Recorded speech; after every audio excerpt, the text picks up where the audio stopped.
Bonjour tous, aujourd'hui je vais vous montrer comment faire un échantillon stratifié avec Excel de taille 30, stratifié par niveau de revenu et selon la présence de grosses agglomérations ou non. Je vais prendre ma base de données. Ici, j'ai les pays, les régions, niveau de revenu, c'est la colonne qui m'intéresse, nombre de grosses agglomérations, ainsi de suite. Ici, on voit qu'il y en a 11, 1, 0. J'aimerais ça, pas diviser ça par strate par nombre d'agglomérations, mais bien diviser s'il y en a ou non. Je vais devoir ajouter une colonne supplémentaire. Je vais l'appeler présence de grosse ville. Et maintenant, je vais faire une fonction, soit je le fais avec un si, ou une fonction comparaison. Si je vais le faire avec si cette colonne-ci égale 0, alors marque faux, sinon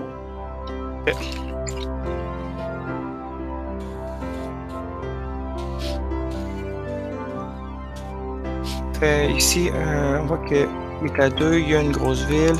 Lui, il n'y en a pas de grosse ville, il est à faux. C'est important de regrouper, avoir une colonne exprès pour différencier chacune de nos strates.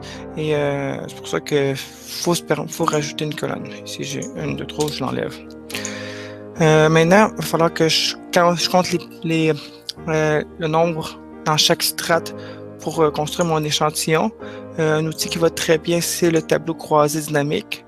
Je prends une case au hasard, j'y vais, sélectionne tout mon tableau, ma dernière colonne est inclue, ma dernière ligne. Je veux qu'elle apparaisse dans une nouvelle feuille. Là maintenant, je dois compter selon le niveau de revenu et selon la présence de grosses villes. Je vais mettre la présence de grosses villes en colonne. Je vais compter mes pays. Ici, ayant pris une variable nominale, il n'y a pas le choix de compter. Si j'avais pris les numéros, ils auraient sûrement additionné. Ici, j'ai un tableau que je vais copier. Je vous avais toujours copié les tableaux croisés dynamiques parce que ça se travaille mal sinon. Et maintenant, je vais le recopier une autre fois pour faire mon tableau de pourcentage.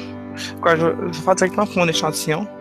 Pour savoir c'est quoi la taille de mon échantillon, je prends la valeur, le nombre de niveaux de revenu élevé, je le divise par le total, je ma cellule, et je multiplie par la taille de mon échantillon, dans ce cas-ci qui est 30. J'aurais pu mettre dans une autre cellule, ici je l'écris dans la cellule. Et ici, voici, si je peux faire voici le nombre d'échantillons. Je vais ajouter un arrondi à cette valeur-là pour avoir un nombre entier dans chacune de mes strates, évidemment. Et ici, je peux faire le total. Voir si le 30 est préservé. Ici, on voit qu'on arrive à 31. Quand on fait un échantillonnage stratifié, c'est pas parfait, mais on arrive toujours très près de ce qu'on voulait. Fait que je vais avoir un échantillon de taille 31. Il faut que je prenne 3 pays qui sont un niveau de revenu élevé et qui n'ont pas de grosses villes, 3 pays qui ont un niveau de revenu élevé et 4 pays qui ont un niveau de revenu élevé et qui ont des grosses villes, ainsi de suite. Fait que je vais décomposer mon échantillon pour ça. Pour ce faire, je vais avoir besoin encore une fois, je retourne à mes données et je vais avoir besoin d'ajouter une nouvelle colonne, qui est une colonne de nombre aléatoire. Il y a la fonction aléa qui donne un nombre aléatoire, mais je vous invite à prendre une génération de nombre aléatoire. Pour faire une génération de nombre aléatoire, vous devez avoir le complément visuel d'outils statistiques d'installer.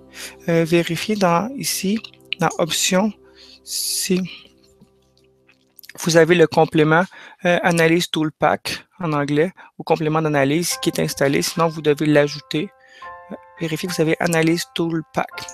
Une fois que vous l'avez, vous allez dans Données et vous avez l'utilitaire d'analyse, le nom français. Vous allez chercher et vous avez dans toutes les options, on a plein de fonctions statistiques. Celle qui nous intéresse pour la génération de nombres aléatoires, c'est celle-ci. Ensuite, tu as écrit nombre de variables, c'est le nombre de colonnes. Ensuite, nombre d'échantillons. Ici, c'est le nombre de pays que j'avais, 193 lignes. Ici, je vous conseille à prendre uniforme. Ça va générer des nombres aléatoires entre 0 et 1. Quand on fait un travail, c'est bien que les autres puissent reproduire la même chose que nous. Fait que le nombre aléatoire, il peut être déterminé à partir d'un certain entier. Fait que dans le travail, ça se peut que le travail vous en indique un. Sinon, vous n'êtes pas obligé d'en mettre, mais si vous voulez que les autres puissent le reproduire, choisissez un nombre aléatoire. Je choisis 3200. Plage de sortie, encore une fois, ça peut être dans une nouvelle feuille, ça peut être dans une feuille donnée. Fait que je vais sélectionner où que la première case de ma colonne de nombres aléatoires. Je clique sur OK. Il m'a généré plein de nombres aléatoires entre 0 et 1. Maintenant, je dois tirer au hasard 30 éléments, dont 3 qui n'ont pas de grosses villes qui sont élevées, pas de grosses villes faibles, il y en a 4, ainsi de suite. Fait que je dois décortiquer mon échantillon ainsi. Alors, je vais faire un gros tri de toutes mes données. Fait que je sélectionne mes données, je fais un gros tri. Fait ici, on ajoute des niveaux de tri selon les strates qu'on voulait. Fait que moi, je veux un tri par niveau de revenu. J'ajoute un niveau de tri. Je fais un deuxième tri selon la présence de grosses villes. C'est ici l'importance. Si je répète par agglomération, il y a comme placer le 0, 1, 2, 3, mais je veux que le 1, 2, 3 soit mélangé. C'est pour ça que en recoupant toutes les 1, 2, 3 dans la variable vraie, l'échantillon va être bien fait. C'est dit dans l'ordre alphabétique, c'est correct. De toute façon, on va les remettre dans l'ordre ordinal, près du plus petit au plus grand, c'est correct. Et on ajoute un troisième tri qui sont selon nos nombres aléatoires. Pourquoi le troisième tri selon le nombre aléatoire? Comme le nombre a été fait de manière aléatoire, le fait de le trier ainsi va mélanger nos pays et ainsi on va pouvoir choisir ceux qui sont sur le dessus. C'est comme si on brassait les cartes et on prenait les cartes qui étaient sur le dessus. Et ici, c'est un échantillonnage sans remise parce qu'on prend les cartes sur le dessus. Fait que je pèse sur OK. Mes pays sont tout mélangés. Mais on remarque qu'on a au début, le niveau de revenu, c'est tous des élevés. Et après, on a tous les faux, tous les vrais pour élever. Fait, je retourne dans ma sélection. Niveau de revenu élevé, faux, j'en choisis 3. Fait, je copie les 3 premières lignes pour niveau de revenu élevé. Et je le fais ainsi de suite pour chacune de mes 6 strates. Fait, revenu élevé, vrai, il faut que j'en prenne 4. Et ainsi de suite. Je regarde le premier vrai, c'est ici. J'en sélectionne 4.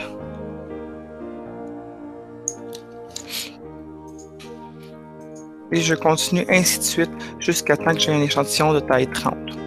Fait, le troisième serait revenu faible, faux, j'en prends le nombre désiré, ainsi de suite. C'est comme ça qu'on construit un échantillonnage stratifié sans remise avec Excel, avec la génération de nombres aléatoires.